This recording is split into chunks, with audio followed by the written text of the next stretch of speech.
Hello beautiful students, আমাদের আজকের পড়া পাঠটা প্রতিদান কবিতা। প্রতিদান কবিতাটি জসিমউদ্দিনের বালুচর কাব্যগ্রন্থ থেকে সংকলিত করা হয়েছে। আমারে ঘর ভাঙিয়াছে যেবায় আমি বাঁধি তার ঘর, আপন করিতে কাঁদিয়া বেড়াই যে মোরে করেছে পর, যে মোরে করিল পথের বিরাগী, পথে পথে আমি ফিরি তার লাগি। দীঘল রজনী তার তরে জাগি, ঘুম যে হরেছে মোর, আমারে ঘর ভাঙিয়াছে যেবা আমি বাঁধি তার ঘর।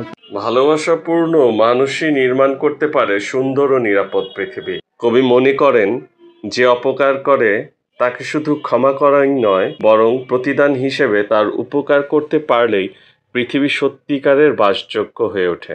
আমার এই ঘর ভাঙিয়েছে যেবা আমি বাঁধি তার ঘর, আপন করিতে কাঁদিয়া বেড়াই যে মোরে করেছে পর। যে আমার ঘর ভেঙে ক্ষতি করেছে আমি তারই উপকার করি, যে আমাকে পর করে দিয়েছে তাকে আবার আপন করতে চাই। যে মোরে করিল পথের বিরাগী, পথে পথে আমি ফিরি তার লাগি। দীঘল রজনী তার তরে জাগি, ঘুম যে হরেছে মোর, আমার এ ঘর ভাঙিয়েছে যেবা আমি বাঁধি তার ঘর। যে আমাকে উদাসীন করে পথে পথে ঘুরিয়েছে আমি তারই উপকার করার চেষ্টা করি নিরন্তর। দীঘল রজনী মানে দীর্ঘ রাত, তার জন্য জেগে থাকি যে আমার ঘুম কেড়ে নিয়েছে। আমার এ কুল ভাঙিয়াছে যেবা আমি তার কুল বাঁধি, যে গেছে বুকেতে আঘাত হানিয়া তার লাগি আমি কাঁদি। কবির কুল ভাঙে যে মানে তার সহায় সম্বল যে শেষ করেছে তিনি তারই কুল বেঁধে দেন, তার ভাঙা সবকিছু ঠিকঠাক করে দেন। যে আমার বুকে আঘাত দিয়েছে মানে কষ্ট দিয়েছে আমি তার জন্যই কাঁদি। যে মোরে দিয়েছে বিষে ভরা বান আমি দেই তারে বুক ভরা গান, কাটা পেয়ে তারে ফুল করি দান সারাটি জনম ভর। আপন করিতে কাঁদিয়া বেড়াই যে মোরে করেছে পর।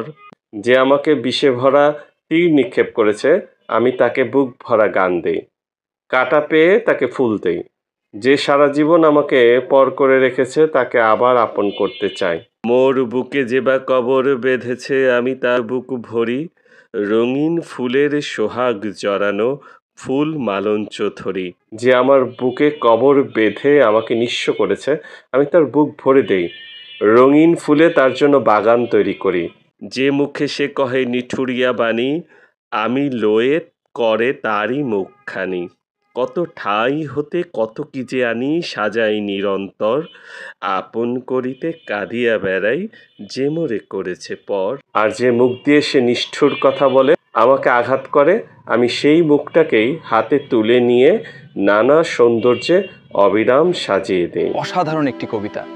আমাদের চারপাশে এত প্রতিহিংসা, এত বিদ্বেষ, যে কবিতাটি এখনো বর্তমান সময়েও গভীরভাবে প্রাসঙ্গিক। এই ছিল আমাদের আজকের কবিতা। আশা করি তোমরা বুঝতে পেরেছো। ভিডিওটি ভালো লাগলে অবশ্যই সাবস্ক্রাইব করবে আর লাইক কমেন্ট শেয়ার করতে ভুলবে না। ধন্যবাদ সবাইকে। ভালো থাকবে, সুস্থ থাকবে।